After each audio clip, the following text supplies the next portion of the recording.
Yusek, good morning po. From your previous briefing, sinabi niyo po na sa kanya pala nanggaling ang fake news referring to Vice President Sara Duterte. Siya pala ang source ng fake news na ito na pinapakalat laban sa unang ginang kay First Lady. With that po, wala po bang plano ang Marcos administration na sampahan po ng kaso si VP Sara o kaya po ay paimbestigahan sa Kongreso or sa NBI, PNP, CIDG, kung sinasabi po ninyo na siya ay fake news peddlers? Sa ngayon po, wala pa po. Wala po. Thank you. Next question, Ivan Mayrina, GMA7. Yusek, yesterday, the couple Ronald and Marie Cardema attempted but failed to file an impeachment complaint against President Marcos on the grounds of culpable violation of the Constitution and betrayal of public trust. Pala statement, please. Karapatan po nila kung nais po nila magsampa, pero inuulit po natin, ang complaint na to ay sa ating pagtingin ay walang pinanghuhugutan.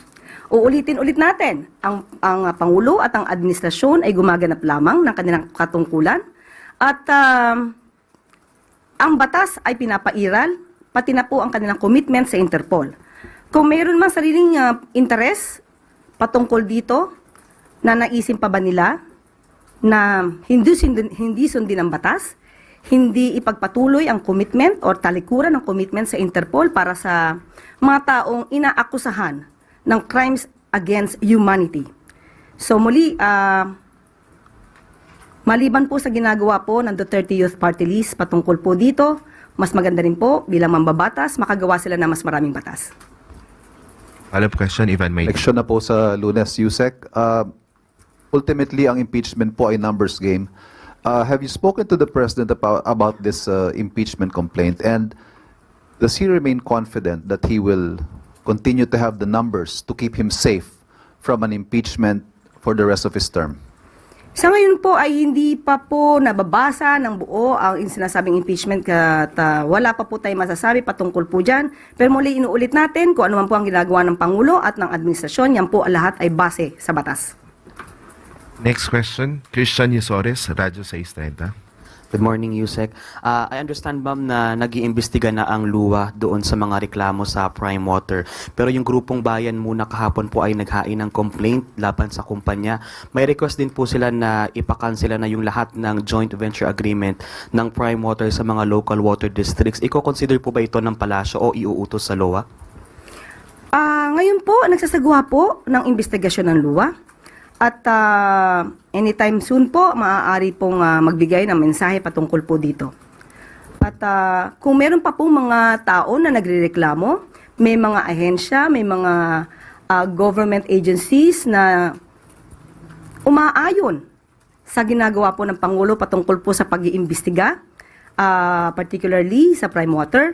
Yan po ay ating wini-welcome dahil ibig pong sabihin, ang aksyon pong ginawa ng Pangulo ay hindi lamang po pamumulitika. Tandaan po natin, ang estimated po na sinasabi na aapektuhan po ng hindi magandang serbisyo ng Prime Water ay umaabot na po sa 16 million na katao. So, kailangan lang po talaga itong mabilisang maaksyonan.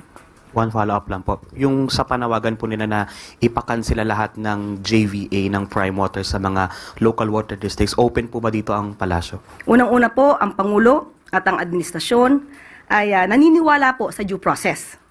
Hindi po tayo laging may kasabihang cut the process. So aalamin po natin lahat kung ano ba, kung may anomalya, kung ano may pagkukulang at ano pa yung dapat na ipahinto. Next question, Tristan Nadalo, Newswatch. Good morning, Yusek. Habemus Papam, meron na pong bagong Santo Papa ang Roman Catholic Church, si Pope Leo XIV. Siguro po anong mensahe ng palasyo ni Pangulong Bongbong Marcos sa pagkakaroon ng panibagong Santo Papa? Masaya po na meron na po tayong bagong Santo Papa at hintayin po natin ang kanya magiging mensahe ngayong pong araw na to. Follow-up question, Maricela Lili, From TV5. Yusek, good morning. Did the President monitor the announcement last night? Did he wake up until early morning? Ay, hindi ko po natanong kung na siya ay nagising ng maaga po, pero ilalabas niya po yung mensahe. Pagka po kami ay nagkaroon ng pagkakataong magkausap ngayon, tatanungin ko po kung anong oras siya nagising. Opo. Next question, One more question from Tristan Nadalo. Okay. Yusek, kagabi po ay umattend si VP Sara sa meeting di avance ng PDP Laban. At sinabi niya po, ngayon daw nawu-witness ng buong bansa ang isang systematic demolition job against its political opponents. Sabi niya po, hindi sila ang problema, hindi Duterte ang problema ng Pilipinas. Kasi sino raw pong makikinabang kung tuluyan ng burahin sa mundo ang pamilyang Duterte? Hindi ang mga Pilipino, lalong hindi ang biktima ng mga krimen o yung mga nagugutom. Anong reaction po ng palasyo dito? Opo, tayo po ay nakapanood ng kanyang mga tinuran at ang mga negatibo niya pong nabanggit doon sa ating pagsusuri ay mukhang ang dinidescribe niya po ay ang kanyang sarili at ang pamilya Duterte. Nabanggit niya po, kung di po tayo nagkakamali, sa kasamaang palad, inuluklok natin ang isang leader na walang kakayahan maintindihan ang tunay na kalagayan ng Pilipino. Matatandaan po natin na siya po mismo bilang dating DepEd Secretary, siya ang nagsabing hindi niya kaya. Lalo-lalo na, and I quote, "I do not come from the education sector. I don't have an education background, so I cannot review what they are doing. And I rely on their expertise and all the stakeholders who did the review."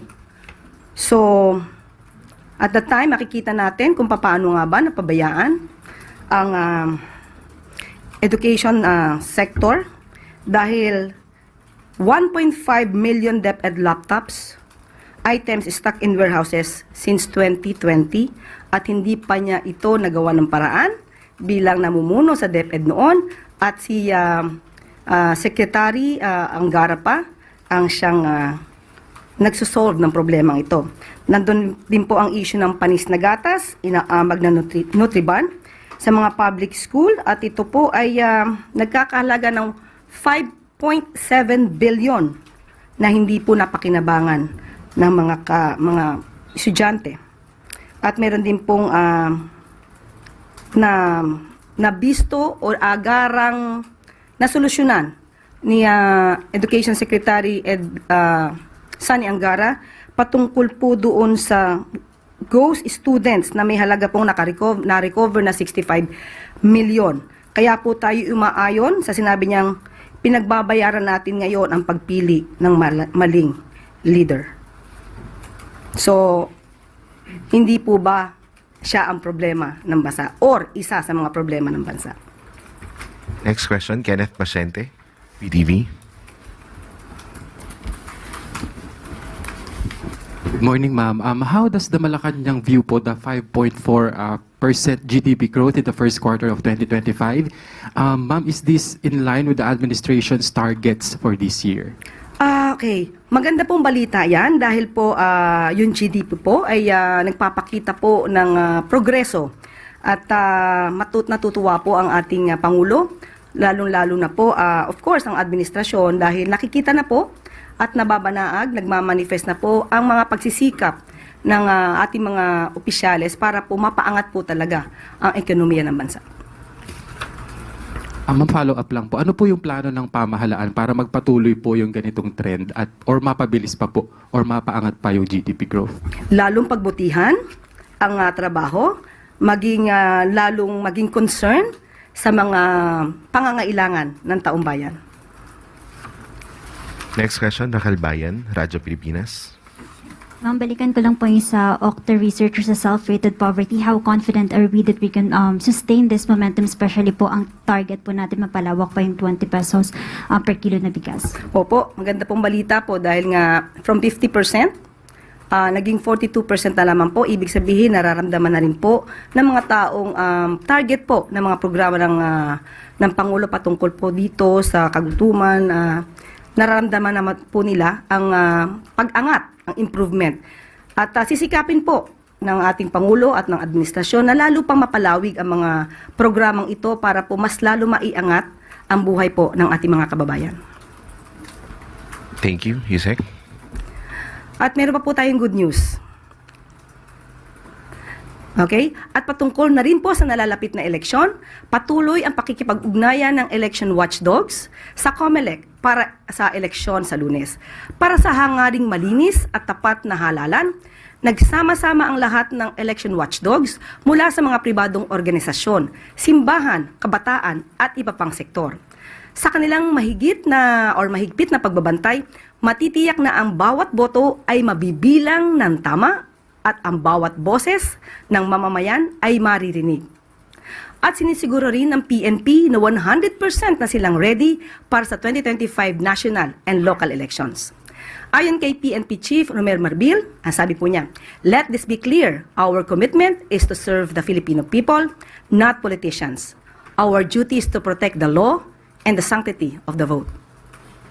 Kaisang ang administrasyon ni Pangulong Marcos Jr., ating itataguyod ang isang halalang mapayapa, malinis at makatarungan para sa bayan, para sa kinabukasan at para sa isang bagong Pilipinas. At dito po nagtatapos ang ating briefing. Maraming salamat Malacanang Press Corps at magandang tanghali para sa bagong Pilipinas.